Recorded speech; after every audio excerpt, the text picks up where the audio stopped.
Quercy Automobile, votre distributeur Volkswagen, Audi, Seat et Skoda, route de Montpellier à Nîmes, vous présente vos programmes Croco Hebdo.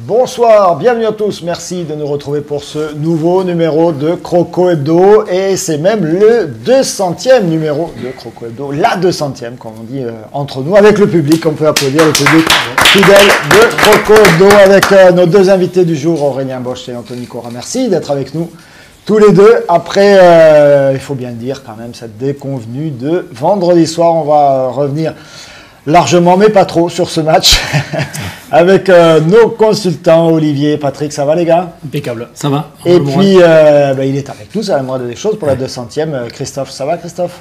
Vous êtes tranquille là aujourd'hui hein? Plutôt pas mal, c'est bien. Je suis spectateur de votre émission. Vous allez pouvoir faire péter l'analyse tranquillement. Là. Vous n'êtes pas obligé de vos fiches, de compter, de regarder l'heure, tout ça. Voilà, tranquille. Non, vous êtes très beau, vous avez un beau maillot. Ah ouais, c'est. Ouais, je vous félicite là. C'est celui de quelle saison? Je suis sûr que vous le savez exactement. 2013-2014. Ah, mais vous avez un maillot de cette année, vous? C'est le sœur. C'est le troisième. Parce que lui, il y a 3 ans. Mais il y a Jean-Louis Gazot qui nous a promis aussi le même. Voilà. Donc Jean-Louis, pense à nous. Allez, un message à toi, Jean-Louis. Et voilà, dans ces moments compliqués, difficiles, la 14e journée, c'était vendredi soir. On va pas se raconter d'histoire, les gars, en recevant le CA Bastia. Un club cher à mon cœur. Voilà, c'est à peu près comme, je sais pas, le Nîmes Lassalien peut-être à Nîmes. Voilà, c'est un petit club de la ville qui, petit à petit, son petit parcours en Corse, et puis la CFA 2, la CFA, le national, et cette montée quasi miraculeuse l'année dernière. Ils ont été leaders pendant 10 minutes. Les 10 dernières minutes de la 38e journée. Exactement. Et donc, bon, ils n'ont pas été champions de France, mais enfin, ils ont accroché cette 3e place qui était significative de monter, qui veut dire monter en national. Voilà, quelques supporters. Alors, je ne sais pas si c'est des Corses d'ici, hein, des fois ça arrive, ça, on croit que ce sont des supporters venus de loin.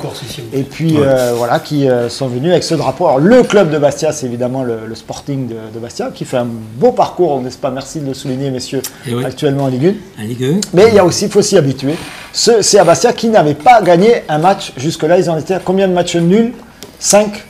5 matchs nuls, 5 petits points. Et comme c'est leur première saison en championnat professionnel, eh bien, ils étaient toujours à la recherche de leur première victoire en professionnel. Et bien c'est fait. C'est fait. Et c'était vendredi soir. Oui, première victoire tout court. Il l'attendait, il l'a cherché. C'était bon, ils vont peut-être y arriver avant la fin de la saison.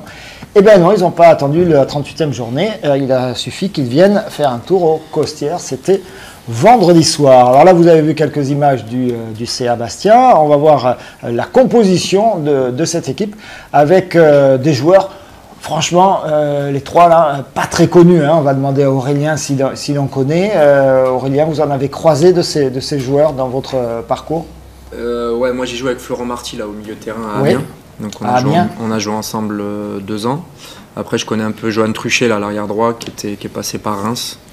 Et voilà, et après, les autres, je les ai pas découverts, mais on avait fait quand même une vidéo, donc on connaissait un peu l'adversaire, mais après, pas, c'est vrai, sans leur faire offense, pas plus que ça. Quoi. Voilà, ce ne sont pas des joueurs connus, c'est en grande partie l'équipe de l'année dernière qui a été reconduite, d'où aussi les difficultés, bien sûr, pour cette équipe-là. On imagine que les moyens sont extrêmement réduits au CAB. Mais de l'envie, du courage, de l'énergie, on a vu notamment au milieu de terrain, on en reparlera, un certain Moretti, on l'a vu dans les images tout à l'heure, qui s'est considérablement dépensé. Et puis à l'attaque efficace avec notamment ce joueur, le Mat, qui nous a mis échec. C'est bon? Tout à fait, très bien, Ferropo. Très bien. Vous ne l'avez pas faite là? Non, pas faite, on a réservé à la 200e. Voilà, vous étiez tellement KO que vous ne l'avez pas faite. Alors, du côté nîmois, l'avant-match, on se disait qu'en déroulant normalement, il n'y avait pas de raison qu'il n'y ait pas la victoire au bout. Surtout qu'on restait, Aurélien, sur des prestations. Bien sûr, ce match à Nancy, compliqué, mais sur des prestations à la maison plutôt convaincantes. Ouais, depuis le match de Clermont, le nul arraché dans les dernières minutes, je pense qu'on était quand même sur la bonne voie, enfin du moins meilleur que ce qu'on avait proposé depuis le début de saison. Voilà, le match à Nancy, on a eu une première mi-temps assez laborieuse avec ce but assez rapide. La deuxième mi-temps, on a quand même réagi. Je pense qu'avec un peu de réussite, on peut presque repartir avec le point du nul. Et là, ça a été le néant total. Bon, la première mi-temps n'a pas été brillante, mais je veux dire, elle n'a pas non plus été catastrophique. On l'a revu hier. Par contre, la deuxième mi-temps, après, a été très insuffisante. Et c'est vrai que on ne pouvait pas espérer de toute façon beaucoup mieux sur ce match-là au vu de la prestation d'ensemble. Oui, parce que ce qu'il faut dire, il faut bien être conscient que cette victoire du CA Bastia, ils ne l'ont pas volée du tout. Ouais. Patrick. Effectivement, je crois qu'on a été dominé. C'est vrai qu'on a eu les occasions pour tuer le match d'entrée, on ne l'a pas fait. Puis après, on a été dominé au milieu du terrain. Et c'est vrai qu'avec un joueur comme Moretti, qu'on connaissait un petit peu, mais qui a vraiment été le roi du terrain, on l'a vu au four et au moulin. Et puis avec une envie qui était plus importante que celle des Nîmois. Et la défaite qui nous fait très très mal, mais elle est logique sur la vue de la rencontre. Alors, on regarde la composition du Nîmes Olympique, une composition reconduite. Vous me corrigez, messieurs, si je me trompe, mais pas grand-chose près. C'est les 11 que l'on avait vus. Poulain qui est rentré dessus. Voilà, Poulain, après sa suspension à Nancy, il était absent, bien sûr. Mais donc, c'est une composition très classique. Donc, difficile de chercher une explication à cet échec de vendredi sur le changement d'équipe, parfois de dispositif ou qui peut déstabiliser telle ou telle partie de l'équipe. Non, c'était pas ça, c'était autre chose. C'était par exemple cette action à la 18e minute avec, vous allez voir, des Nîmois qui font tourner le ballon, Benoît Poulain qui s'appuie sur Kovacevic qui, dans la profondeur, adresse une magnifique passe à Mouri Ogunbiyi. Et là, il y a ce truc. Voilà, regardez, Mouri qui va faire une gentille et délicate passe au gardien Bastier qui n'en demandait pas tant. Oui, c'est un geste qui n'est pas approprié parce que le gardien n'est pas couché, il ne fait pas de feinte pour le coucher. Ça, c'est un geste qu'on utilise quand le gardien est à terre. Oui. Le geste, il aurait pu être bon, mais avant ça, il aurait fallu que le gardien tombe dans une feinte. Il n'est pas tombé, donc du coup, c'est presque un geste. Surtout il est grand, hein, ce gardien. Il fait 90 au moins. Du coup, c'est un geste qui vous rend ridicule, puisque le gardien, on y met le ballon, comme il ne tombe pas, alors, il est même surpris qu'on y rentre. Donc, non, mais tout le monde a été surpris. Parce que la passe de Kovacevic est magnifique. Après, l'alignement, c'est aussi le problème des équipes qui jouent à 3 axiaux. Parce qu'il faut signaler que Bastia joue à 3 axiaux, donc l'alignement est très mauvais. Kovacevic fait une passe parfaite, Ogunbiyi un très bon appel, et derrière, c'est juste le geste qui n'est pas bon. Et voilà, c'est bien dommage parce que ça change la donne de la rencontre. Alors c'est vrai qu'il le paiera relativement cher, hein, Maurice, ce geste-là, et puis un peu ses manques en première mi-temps. On attend beaucoup de lui, il est animateur de cette équipe, surtout en l'absence de Vincent Granic. Il sortira à la mi-temps, Mouri Ogunbiyi, un choix du coach Victor Zwenka, un choix fort. Hein. Mais c'est un choix fort, c'est vrai que bon, il paye pour sa prestation et c'est vrai qu'il n'a pas pesé sur le match. Déjà le match précédent, il n'avait pas été très très très bon et il a voulu après changer son dispositif. Je crois qu'il avait fait le choix qu'il fallait, Zwenka, mais après le coach il joue pas. C'est aux joueurs aussi des moments de se transcender pour inverser un peu le cours de la rencontre. Et là on a bien vu qu'on n'y est pas arrivé. Et la deuxième mi-temps a été, c'est vrai, d'une très mauvaise qualité du côté des crocodiles. Alors il replace Nouri à la place de Ogunbiyi comme il avait fait la dernière rencontre. Parce qu'il nous avait confié que c'était à ce moment-là, il s'était créé beaucoup plus d'occasions quand Nouri était passé en espèce de meneur, enfin en deuxième attaquant. Et il espérait que ça soit le cas cette fois-ci, mais bon, même en changeant, ça n'a rien fait du tout. Ça n'a rien changé. En tout cas, c'est Anthony Koura qui est rentré à la place de Mouri Ogunbiyi. Je me trompe pas sur la deuxième mi-temps. Alors un petit peu plus tard, 26e, on aura une nouvelle action avec, vous allez voir, ce déboulé là-bas de Jonathan Parpex qui s'appuie. Le ballon lui est rendu, la balle traverse tout et hop, Samir Ben-Méziane. C'est la plus belle. Là. Voilà, c'est que de la maladresse, hein, parce que bon, tout est parfait. Trop vite, tout est parfait et il doit stopper sa course pour prendre le pied en opposition. Même pied droit, pied gauche, il la mettait. Et je crois qu'il n'a pas stoppé ça, il n'a pas ralenti sa course et du coup le ballon. Est-ce qu'il n'a pas voulu faire une talonnade à la Cristiano Ronaldo On parlait avec Aurélien tout à l'heure, je pense qu'il veut l'amener et voilà, il aurait dû ralentir sa course tout simplement et se mettre en opposition. Et je crois que bon, voilà, après il s'en est voulu. Mais à ce niveau-là, il ne faut pas louper une occasion comme ça, on ne peut pas se le permettre. Là, hein. Disons que c'est vrai qu'on se bat tout seul. 26e minute, on va la revoir parce que effectivement l'occasion est belle. En plus, ça joue bien sur ce côté là-bas. Hein. C'est avec la passe est bonne, bon timing. Excellent. Et là, hop, plotch. Voilà. Alors on se dit bon, que ça va finir par payer toutes ces occasions, mais moi je vous entends dans le casque pendant le match. C'était pas trop votre. Vous étiez plus stressé, hein, vous nous avez fait un peu le scénario. Ça n'était pas le coup. On se souvient trop d'Ajaccio qui vient l'an passé, qui était dernier du championnat, qui n'avait pas gagné un match, qui était en grande souffrance. Et qu'est-ce qu'on a fait? On les a relancés. Voilà. Donc on avait toujours ce match en tête et on s'est dit qu'il ne faudrait pas qu'on fasse la même chose avec Bastia. Et bon, malheureusement, on a eu raison.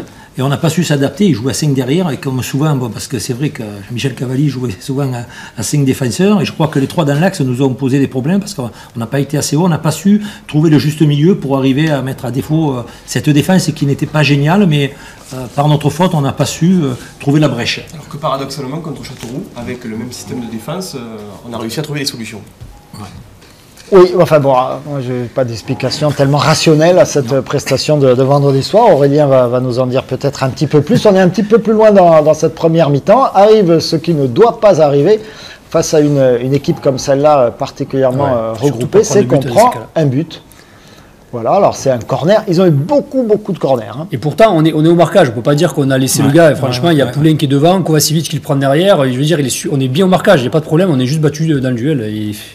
C'est malheureux, mais voilà. Il a été meilleur. C'est la vitesse de course qui a fait la différence. Le mail monté haut. Tout en haut. L'extension a été. Mais bon, il n'y a pas d'erreur de concentration du marquage, c'est vraiment, voilà, il prend le dessus, il gagne son duel, voilà, c'est bien joué. Mais il ne faut surtout pas prendre de but face à des équipes comme ça qui défendent bien et qui sont bien regroupées, parce que derrière, après, on sait qu'on va cravacher. Voilà, effectivement, équipe de Nîmes qui est fragile sur cette soirée-là et qui prend le but. Aurélien, vous dites quoi à ce moment-là? Vous dites, bon, c'est pas grave, on va rester dans le match, on va revenir. Il reste du temps, on prend le but à la 30e minute, donc on se dit qu'il reste 1 heure, même si c'est vrai qu'on avait vendangé les 2 occasions, c'était avant, même celle de Samir, je pense. Ouais. Donc voilà, on s'est créé quelques occasions avant, on se dit qu'il reste encore du temps, qu'il ne faut rien changer à notre système, à notre organisation pour essayer de les percuter. Voilà, après je pense qu'on n'a pas mis assez de vitesse dans notre jeu, sur les transmissions, on n'a pas joué assez dans une défense à 5, il faut essayer d'aller vite sur les côtés, essayer de jouer dans leur dos. Je pense que ça on l'a pas très bien fait, voire pas du tout. Et du coup, voilà, eux ça leur a donné confiance, on sait que c'est une équipe courageuse, voilà, après... Ils ont défendu comme ils ont pu, ils ont bien défendu. Ils ont bien défendu. Hein, là encore, je disais, ils ont mérité cette victoire-là et ils l'ont mérité sans agressivité exacerbée. Très très bon état d'esprit. Et pour rebondir sur ce que disait Aurélien, on a trouvé avec Patrick et Claude au commentaire, c'est vrai qu'on n'arrivait pas à surprendre cette équipe, comme il dit, par manque de vitesse, c'est-à-dire que la transmission dans les zones importantes n'était pas assez rapide et surtout il n'y avait pas de dédoublement, très peu sur les côtés. Ça, dès qu'on donnait par exemple à Koura ou dès qu'on donnait à Nouri, hop, il fallait faire exploit individuel 1 contre 1. Il n'y avait pas le dédoublement qu'on attendait pour pouvoir surprendre, créer un surnombre. Et ça, face à une équipe aussi bien regroupée, c'était galette quoi. Et puis s'il mettait quelqu'un devant au premier poteau pour couper toutes les trajectoires de centre, il défendait super bien et nous on n'a pas su contrer ça quoi. Et oui, effectivement, après derrière, une équipe très regroupée, qui plus est, qui sentait qu'elle menait et qu'elle pouvait aller chercher le Graal pour elle, c'est-à-dire cette fameuse première victoire dans le monde professionnel. Alors on va voir ce qui s'est passé en deuxième mi-temps. On vous a fait une petite sélection. Donc là, on s'attend à une révolte des Nîmois, parce que bon, c'est pas quand même imaginable de perdre comme ça face au dernier, au Costières, alors qu'on a un besoin crucial de points. Regardez cette action-là. Là, c'est vous, Anthony, je crois. Oui, c'est moi. Et donc là, vous touchez le gardien ou le poteau, je ne sais pas. Non, c'est le gardien. C'est le gardien qui vous la sort. Donc ça, c'est une des occasions. Là, on voit également un déboulé sur le côté gauche, mais effectivement, la défense bien regroupée. Personne à la retombée du ballon aussi. La difficulté, les lignes qui suivent pas forcément.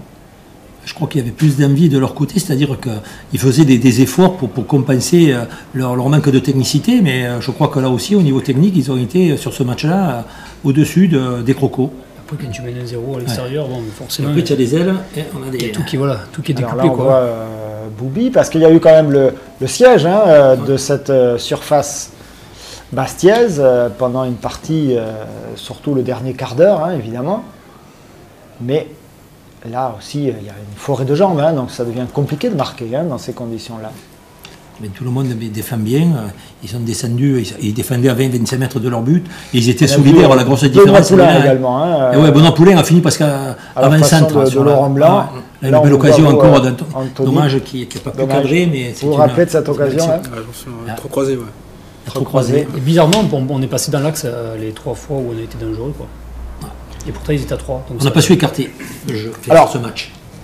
On ne veut pas vous tromper, forcément on vous montre les séquences les plus tranchantes, les plus intéressantes, mais Aurélien, on se le disait, sur la deuxième mi-temps, il y a quand même une faillite collective, il y a énormément de déchets techniques et énormément de passes ratées, ce qui a provoqué d'ailleurs la colère d'une partie du public qui à un moment donné s'est mis presque à vous chambrer, à faire des olés pour fêter les passes entre les Bastiais. Donc, ce qui a redoublé la colère d'autres, évidemment, on le comprend. Comment vous expliquez que tout à coup, vous êtes tous des expérimentés, pour Anthony, ok, il a 20 ans, mais enfin, beaucoup sont expérimentés. Comment vous perdez pied comme ça? Non, c'est difficile. Bon, on a essayé d'insister. C'est vrai que techniquement, c'était affligeant sur la deuxième mi-temps. Après, je pense qu'il y a un mal de confiance qui s'est installé aussi au fur et à mesure du match. On a vu qu'on n'y arrivait pas sur le plan qu'on avait prévu au départ. Donc, on a essayé de jouer un peu autrement, peut-être avec un jeu plus direct, mais ça ne fonctionnait pas non plus, parce qu'ils étaient bien regroupés. Et voilà, et après individuellement, tout le monde était un peu en dessous, on loupe une passe, 2 passes, on a la tête un peu plus basse, et puis voilà, c'est compliqué. Maintenant, on a essayé de faire illusion jusqu'au bout, mais quand on est trop brouillon comme ça, face à une défense regroupée, si on passe pas par les côtés et qu'on met des bons centres, c'est compliqué. Donc voilà, eux, ils ont été solidaires. Et comme vous le disiez avant, c'était leurs 3 points, leur première victoire de la saison. Donc quand on la tient à l'extérieur, forcément, on la lâche pas. Voilà, nous, on a essayé. Franchement, je pense pas que ce soit une question, pas d'envie, mais d'effort, tout ça. Là-dessus, moi, je remets rien en cause. Après, c'est techniquement et collectivement qu'on n'a pas été bon, notamment techniquement, vraiment. C'est pas l'envie. C'est ceux qui. Non, c'est pas l'envie, sincèrement. Ce qu'on ne comprend pas, c'est au niveau technique. C'est techniquement, non, mais c'est difficile. Dans les passes et les transmissions, on n'a rien eu. Ça a été un peu un non-match. Et c'est quand même un peu grave parce que quand une équipe, comme ça, on est au tiers du championnat, qu'on n'arrive pas chez soi à s'imposer, il y a des questions à se poser, peut-être à repositionner certains joueurs et tout. Mais c'est vrai que là, on se met dans la panade. C'est ça. Oui, on se met dans la panade, on le verra tout à l'heure avec les chiffres. On va écouter tout de suite les réactions. Alors d'abord la réaction d'un vainqueur, Stéphane Rossi, l'entraîneur du CA Bastia, heureux de sa première victoire. On l'écoute. En ayant une position de dernier dans ce championnat de Ligue 2, on a démontré quand même une très belle solidarité. Je pense qu'il y a beaucoup d'équipes qui auraient lâché depuis pas mal de temps, bien entendu, en regardant la situation comptable, je dirais, puisqu'on n'avait que 5 points et il y avait 13 journées écoulées. Voilà, donc je félicite mes garçons parce que au niveau de l'état d'esprit, ils ont été irréprochables. J'ai tendance à dire comme d'habitude. Et après, on l'a pas volé cette victoire. On l'a pas volé, on est allé la chercher, on était venu avec un plan de jeu bien précis, avec des intentions dans le jeu, avec de l'ambition dans le jeu. Et ça nous a réussi. Voilà. Donc le football est parfois cruel, ce soir il est cruel pour Nîmes, mais je pense qu'on s'est invité ce soir au bal du maintien. Et oui, le bal du maintien, peut-être. Il a raison d'y croire, parce que effectivement, s'il n'y croit pas lui, d'ailleurs, qui y croira? Vous avez compris, avec l'accent de Stéphane Ross, c'est un peu entre la citadelle et le vieux port. Ah oui, il a été un beau joueur et je crois que c'est un bon coach parce que l'année dernière il a gagné pas mal de matchs et cette année il n'a pas trop gagné, il a gagné à Nîmes, il n'a pas été remis en cause en sachant que c'est comme tu l'as dit tout à l'heure. Voilà, chapeau parce que 13e journée, pas une victoire, 5 matchs nuls et il n'a pas été remis en cause. Au contraire, ils ont fait bloc. Et je ne sais pas s'ils arriveront au maintien parce que ce ne sera pas facile. Mais ils ont raison de faire avec les moyens du bord. Et il y a un gros déficit offensif. Avant Nîmes, ils n'avaient marqué que 2 buts à l'extérieur. Et oui. Mais ils y croient, ils restent solidaires et on l'a vu sur le terrain. Victor Zwanka, qui n'était pas sur le terrain, mais il n'était pas loin. Il était juste derrière la rambarde. Il voulait sauter la barrière. Je ne sais pas jusqu'où il a le droit, ça. Je ne suis pas expert en règlement. Vous êtes expert dans tout, vous, Christophe. Que dit le règlement? Est-ce qu'il avait le droit d'être à peu près à Il a respecté le périmètre. Alors, je ne sais pas s'il a respecté le périmètre auditif pour les personnes de la Croix-Rouge qui étaient juste devant lui. Vous l'avez entendu de la même façon que d'habitude, je suis sûr, Aurélien. Ah, de la même façon. Oui. Il était un mètre derrière ce qu'il est d'habitude. C'est pareil, avec sa voix qui porte, on l'entend. Je l'ai filmé, mais bon, on ne l'a pas gardé. Mais Victor Zwanka, il était vraiment sur la rambarde. Là. On l'écoute après le match. Déçu, forcément très déçu, Victor. Touché même.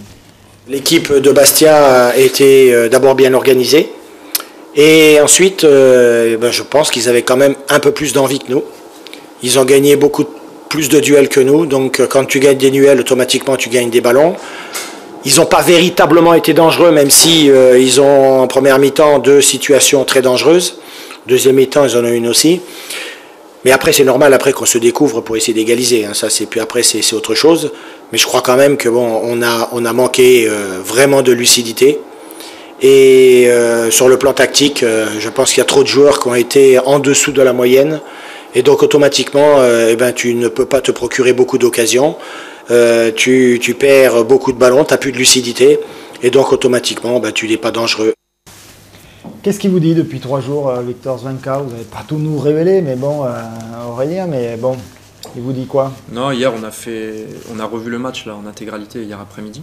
Donc voilà, il a essayé de corriger ce qui était flagrant et de nous répéter déjà certaines choses qui n'ont pas été appliquées et qu'il avait donné en consigne. Voilà, après, on va pas tout révolutionner non plus. On sait un peu ce qui a péché. Il faut corriger, il faut faire bloc. Je pense que voilà, on sait que du jour au lendemain, on va pas tout transformer au niveau du jeu. Peut-être récupérer une assise défensive et puis après jouer des coups un peu plus directs. Mais je pense qu'on a le talent pour jouer au ballon. Donc, il faut continuer à travailler d'abord et puis voilà, essayer de Parce que je voudrais rajouter, quand on voit le match qu'ils ont fait à Lens et le match qui a été fait contre Bastia, c'est la nuit et le jour. Hein. Alors ça veut dire qu'il y a quand même quelque chose, c'est d'être aussi bon, malgré qu'au niveau de la finition là-bas à Lens, on n'a pas été au top. Mais on avait vu un grand match au point de vue football, et là on a vu un match, un très petit match, un match DH. Voilà. Juste une petite question pour Anthony ou Aurélien. Ce qui fonctionnait bien dans l'animation offensive, c'est les triangles qu'on avait, c'est-à-dire Fanchon, Boubi, Sissoko ou Koura. Et à droite, on avait Parpex, Kovacevic et Nouri. Ces triangles-là commençaient à bien fonctionner, c'est-à-dire on arrivait à faire du jeu court, changer d'aile, on arrivait à déstabiliser les équipes. Et là, sur 90 minutes, impossible de voir 2-3, même pas une seule fois le jeu en triangle. Quoi. Comment on peut... Si, on l'a vu sur l'action de Parpex, là, c'est pas assez. Quoi. Et c'est ce qui fait notre force, et là on ne voit plus comment ça se fait qu'on peut rater. C'est l'organisation d'en face qui peut nous tromper, ou c'est que c'est nous qui... Je sais pas forcément une réponse, mais peut-être qu'une défense à 5, ils étaient plus proches les uns des autres, il y a eu moins d'espace un peu pour qu'on puisse passer, mais non, je suis d'accord avec vous. Parce que c'est une réelle explication sur... C'est ce qui faisait notre force là sur les 3-4 derniers matchs. Là, impossible de le voir. Impossible de le voir, c'est vrai. Anthony, je vous relance pas beaucoup, mais vous êtes nouveau dans cette équipe, vous êtes arrivé cette année. Un but déjà à votre actif sur la première journée. Cette situation, vous la vivez comment là? Vous vous dites, moi, maman, quelle galère? Non, c'est pas une galère. Je pense qu'on n'a pas eu de chance sur quelques matchs, notamment à Lens, on ne doit jamais perdre. Et après, contre Nancy, si on n'encaisse pas ce but, je pense qu'on n'en est pas là aujourd'hui. Et même là, si on marquait à Caen aussi. Ouais. Quand c'est un gros match, ça fait beaucoup match, là. Non, mais c'est vrai, mais je pense que là, si on aurait marqué les premiers contre Bastia, on n'en parlerait pas aujourd'hui de cette situation, quoi. Donc je pense qu'on va se remettre au travail pour le prochain match, on verra bien. Mais je trouve que la situation n'est pas alarmante vu le groupe qu'on a. D'accord, on garde le moral. Voilà. Du côté des chiffres, alors très vite, il me reste moins d'une minute pour vous donner les résultats. Le dernier match, c'était hier soir avec Lens qui est allé accrocher le match nul à Niort.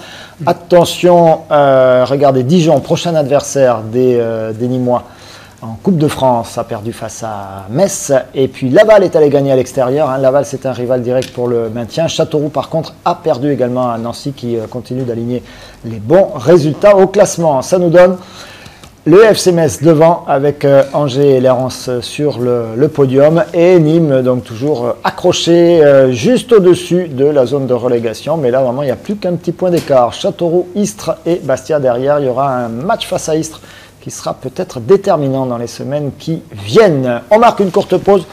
On se retrouve pour la suite de Croco Hebdo. À tout de suite.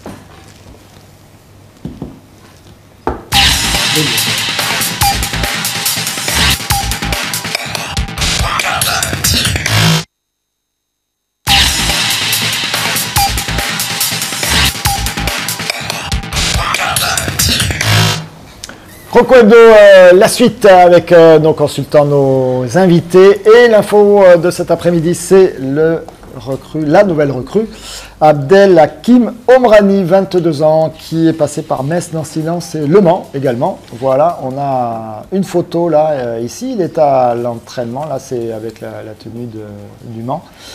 Et il est à l'entraînement à Nîmes depuis quelques jours. Il s'entraîne depuis plusieurs semaines. Voilà, depuis plusieurs semaines même. 22 ans, c'est un très solide milieu offensif algérien. Vous avez joué avec lui, Anthony, déjà? Si, j'ai joué avec lui au Mans. Déjà la saison passée, quand il est venu, il était en CFA et j'ai joué avec lui. Puis après, il est passé avec le groupe pro en seconde partie de saison. Ouais, et vous avez gardé un souvenir de lui solide, sérieux? Ouais, c'est un bon joueur, franchement. Techniquement, il est super fort et physiquement, il tient la route. Donc je pense qu'il va beaucoup nous aider dans le milieu de terrain. Au milieu de terrain, effectivement, où ça pêche avec Vincent Granic qui est absent et qui n'avait plus le rendement de l'année dernière. On espère que Vincent Granic va revenir à son meilleur niveau. Goudby qui va bien, mais bon, il a du mal à enchaîner. Il arrive à faire 3-4 gros matchs, puis après il a besoin de souffler. Donc c'est très bien. Voilà, bienvenue à Abdelhakim Omrani. Et puis, tenez, allez, rapidement, un petit but pour faire plaisir à Aurélien Bosch. C'était la 6e journée contre Metz. Alors c'est un corner, même si ça part derrière. Et là, hop, vous êtes resté dans la surface, vous avez bien fait. Magnifique, Aurélien. Un vrai but de défenseur central. Bonne course. C'est vrai que le coach fait toujours monter les 2 centraux sur les coups de pied arrêtés. Donc voilà, c'est bien d'en mettre 2, 3, 4 par an, ce serait bien. Donc voilà, c'est le premier d'une longue série, j'espère. Bonne ceinture, bonne course, bonne ceinture abdominale et voilà. bon timing. Et puis le but d'Anthony quand même pour la première journée. Alors ça avait fait match nul contre Metz. Par contre contre Créteil, ça n'avait pas suffi. Voilà, mais vous vous arrachez bien. Sur un service de Granic d'ailleurs, je crois. Vous ne regardez pas passer le ballon. Pied gauche ouvert. Bien ouvert. Bravo Anthony. C'est le premier but de la saison. Et le premier but de la saison. Vous avez hâte de mettre le deuxième, non? J'attends. Oui, je vous dis. Nous aussi. Allez, et puis la boîte à questions, vous la présentez parce que la dernière fois j'ai lancé une boîte à questions, je me suis fait démonter là par votre collègue là, Olivier. Bam, bim, badaboum. C'est à vous, cher Christophe. Bon, bah écoutez la boîte aux questions et je propose à Aurélien d'être très attentif. Ah, attentif Aurélien.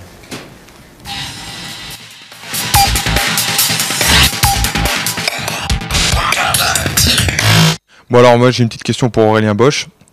Je voudrais savoir si il compte acheter la bécane pour l'espèce de téléphone qu'il y a dans la salle de kiné, parce que bon, je pense qu'elle est amortie, je pense qu'elle est même fusillée vu le nombre de fois qu'il s'en sert. Donc savoir si tu as un investissement là-dedans et si tu as des parts, voilà, parce que je pense que tu t'en sers un peu trop. Il n'y a pas trop de résultats, donc à un moment donné, il va falloir que tu arrêtes tout de suite. Voilà, merci. Alors, sa chambre, c'est quoi? C'est un truc de muscu? C'est quoi? Non, même pas. Dans la salle kiné, il y a un appareil à ultrasons, ça s'appelle. Ah, ultrasons? Et bon, c'est pour soigner différentes douleurs. Et moi, avec mon âge avancé, j'ai quelques problèmes de genoux. Donc voilà, c'est vrai que j'en fais un usage un peu intensif. Mais bon, je sais pas si ça m'apporte, ça me fait du bien peut-être à la tête. Donc voilà, c'est déjà ça. Donc voilà, je me fais régulièrement chambrer par tout le staff et les coéquipiers. Mais ça me fait du bien, donc je continue. Bon, il continue, vous avez bien raison. Anthony, ça chambre pas mal dans ce groupe-là. Bon, il faudrait qu'il y ait les résultats aussi, mais ça chambre en tout cas. Ah, tant mieux s'il y a la bonne humeur, c'est déjà ça. Il y a déjà la bonne humeur, ça c'est déjà pas mal. Bon, vous avez pas, pour l'instant, on vous laisse tranquille encore ou ça y est, vous en trouvez un truc? Non, ça me laisse tranquille. Bon, la coupe de cheveux, vous êtes raisonnable. Ça c'est bien. Parce que là-dessus, ils y vont. Hein. Non, ça va. Les cheveux et la peau aussi. Ah oui, aussi, les trucs là. Ils sont formidables. Allez, on va parler de nous. Vous voulez bien qu'on parle de nous? C'est quand même la 200e à l'époque, ça fait 5 ans. 2008, chaque fois je dis 88. Non, là ça ferait 25 ans. Oui, mais on était déjà là. 2008, avec la remontée de Nîmes Olympique en Ligue 2, on avait décidé avec le club, avec effectivement Jean-Louis Gazot, de lancer ce magazine. Alors, le clip avec les interviews d'avant-match, effectivement, d'avant ce match-là, c'était vendredi soir, on est allé poser la question à tous les gens qu'on rencontrait. On écoute.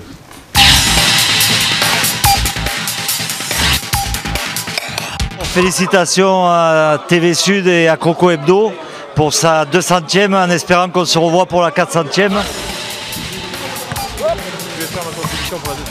Je trouve que c'est une superbe émission parce qu'on parle vraiment football. On explique un petit peu les rencontres. On explique aussi les moments de forme des joueurs, les choix. Et je pense que pour le public, ça permet de mieux comprendre peut-être des fois les compositions d'équipe, de mieux comprendre des fois les matchs, pourquoi ils sont ratés, pourquoi un tel ne jouait pas, pourquoi un tel a raté une occasion. On est là à observer tout ce qui se passe à Nîmes Olympique pour essayer de l'améliorer. Salut, ça va? Ah oui. Ça alimente bien le site en images, notamment avec l'émission Croco Hebdo, chaque semaine qu'on relaie nous sur notre site. Et c'est vrai que quand on voit le nombre de vues par rapport à cette émission, c'est même énorme. Plus de 600 vues par émission, c'est intéressant.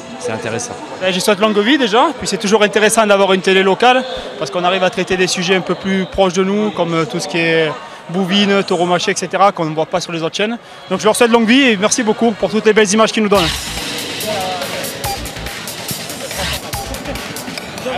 La 200e, ça prouve effectivement qu'il y a une collaboration entre votre télévision et le Nîmes Olympique qui perdure, et j'espère qu'il perdurera davantage.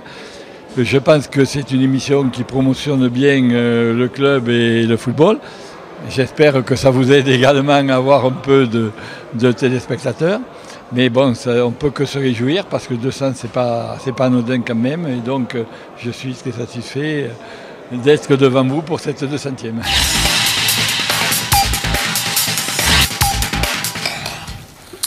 Voilà, la 200e avec des moments forts, des moments difficiles, hein, puisque bon, vous vous rappelez qu'il y a eu quelques saisons compliquées, et donc dans ces cas-là, nous on est obligé de se mettre au diapason, même si 3 jours après le match, on retrouve en général le sourire, la bonne humeur. Allez, dans les bons souvenirs, il y a eu sur la première saison l'épopée, une forme d'épopée, l'épopée du maintien, on pourrait appeler ça, avec un certain Jean-Michel Cavalli à l'époque, de très très loin. et quelques buts extraordinaires. Effectivement, Nîmes Olympique qui partait de très très loin. Je crois qu'il y avait, rappelez-vous, 13 ou 14 points à la 18e journée. Ouais, donc la statistique impossible. Ouais. Personne ne l'avait fait, et jusqu'à ce que Nîmes Olympique... Cavalli l'avait fait avec à l'époque. Ouais. Mais pas en partant d'aussi bas, je ne crois pas, parce que ça, c'est personne. En tout cas, c'était un parcours de champion. Hein, et sur la fin de saison, effectivement, parcours de champion des Nîmois qui sont allés chercher le maintien final. On voit Jean-Jacques Mandrecki ici. Le maintien final à Brest, avec une victoire à Brest. En pleine feria. Pleine feria, oui, en plus, effectivement. Beau souvenir. Demain, il était beau. Et on se rappelle également des matchs face à Montpellier cette saison-là. Voilà, ça avait été très très chaud. Et puis, autre belle image, celle de la saison 2011-2012, avec non plus Jean-Michel Cavalli aux commandes cette fois, mais Thierry Froger. On est en national, et à la surprise générale, donc je me rappelle même plus contre qui on jouait. Le Poiré-sur-Vie. Le Poiré-sur-Vie, voilà. Et donc à 3 journées de la fin, un concours de circonstances avec des défaites de Vannes notamment, etc., fait que le Nîmes Olympique se retrouve en Ligue 2. Puis un petit peu plus tard, Nîmes Olympique sera également champion de national, avec notamment cet homme-là, Sédou Koné, qui aujourd'hui est à Uzès-Pont-du-Gard. Sédou Koné qui avait marqué 18-20 buts, c'est vous qui allez nous dire ça, Christophe, sur la saison. Voilà, Thierry Froger qui fait le tour d'honneur avec un terrain sympathiquement envahi par les supporters nîmois qui étaient venus nombreux sur ce match-là. Voilà, les surprises d'avant-match. Regardez, ça chante, ça s'amuse bien pendant qu'on essaye les micros. Je ne sais pas qu'est-ce que vous êtes allé nous chercher là, Christophe, c'est votre spécialité ça. Allez, je découvre avec vous, c'est parti. Allez, pour le compte de la 12e journée du championnat de Ligue 2, les Nîmois accueillent Châteauroux. Merci d'être avec nous pour suivre cette rencontre. Bonsoir. Jean et Patrick, Châteauroux, s'il n'a pas gagné un match à l'extérieur encore. Ça va faire du boulot, tous arbitres. On est déjà tous sélectionnaires de l'équipe de France. S'il faut être... La soirée est Charlie-Gol aujourd'hui.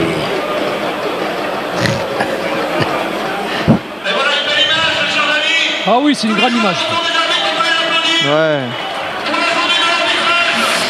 Ça va pas les changer les arbitres tous les jours autour d'eux, c'est comme à chaque fois quoi. Moi je suis surpris par la tenue du gardien de but de Châteauroux. Hein. Ça c'est bon, c'est vrai qu'il est en noir les autres, mais c'est pas, ça tranche pas. Moi, je suis venu en bus, je repars en bus. Hein, et j'ai mon, bus, tranquille, c'est ma voiture. Je te dis, la saison elle part de là. Ça sent le match référence ce soir. Ah mais ça peut, ça ouais, tu as raison. Alors, les gladiateurs sont même torse nu. Ouais, c'est parce que leur t-shirt est trempe, c'est pour ça. Ouais, remarque, torse nu ou un t-shirt, c'est pareil. Qu'est-ce qu'on a? Allez, on aura l'antenne, on se retrouve juste après la coupure. Allez les rouges, allez, allez. Allez les rouges, allez, allez. Ah mais c'est reparti, c'est reparti après une longue coupure. S'il y a des éclairs, si l'arbitre va... Ah, ben ça changerait un peu qu'il y ait des éclairs sur la pelouse. Oh. Non mais s'il y a la foudre, je t'annonce. Ouais, sérieux. Oh, j'ai froid. Là je pense que ça joue pas. Je dis ça joue pas. Qu'est-ce qu'il fait là? Qu'est-ce qu'il fait? Qu'est-ce qu'il fait? Ça tombe quelque chose. Ouais. Il tombe quiconque. Ça sent le gros match quand même. Ouais.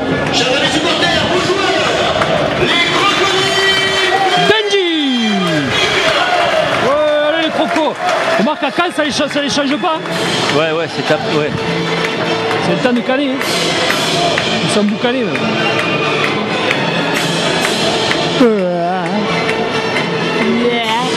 Ça va, t'as qu'à mailler si tu veux. 1-2, m'aider. Oui, on est là, ne t'inquiète pas, petit Martinez. On change de nom. Changeation de côté. Boulégan, Bouléguette. 1, 2, 3, 4, 5, 6. On mange de la saucisse. On dirait l'autre, ça va fuser. Oh, les numéros sur le maillot, je déteste. Tiens, couvert, tu as dit ça. Non, je me caille. J'ai trop froid en fait. One, two, free. C'est bon les gars, vous êtes prêts? Allez. Ça va démarrer dans pas longtemps. 1, 2. Mesdames, messieurs, bonsoir. Bienvenue sur TV Sud et en particulier au stade des Costières pour la petite info.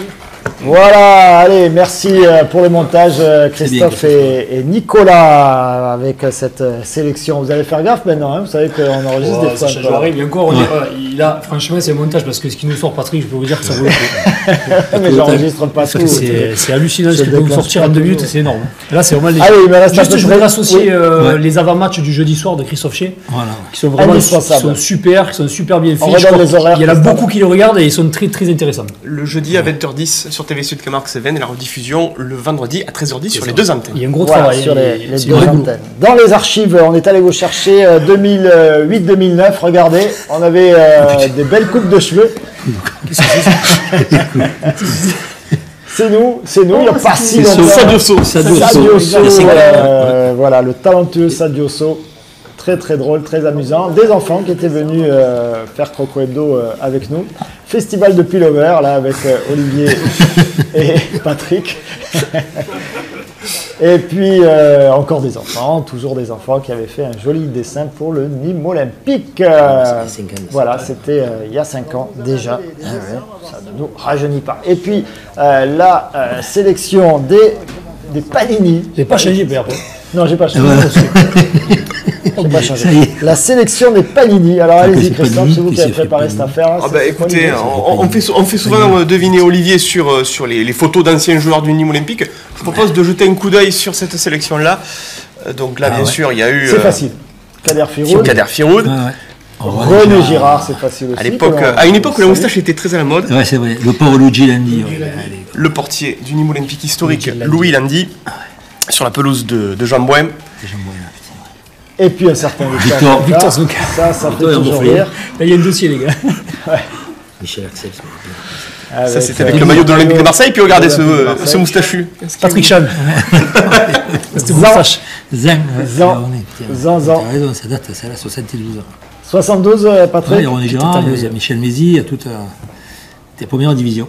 Et voilà, et c'était même avant Croco Hebdo. Voilà, on aurait dû le faire à cette époque-là aussi. Merci beaucoup Anthony, merci beaucoup Aurélien. Merci à vous. Merci à notre public, merci à vous tous, chers téléspectateurs. Bonne chance pour la Coupe de France. Bonne chance pour la Coupe de France. Samedi, 14h à Dijon. Et puis le prochain match de Ligue 2, Christophe? Ce sera le vendredi suivant. Bravo. Que c'est bien joué ça. Il est fort celui-là. Allez, vous allez le mettre en retard. Merci beaucoup, bravo au public. Allez. Très bonne soirée et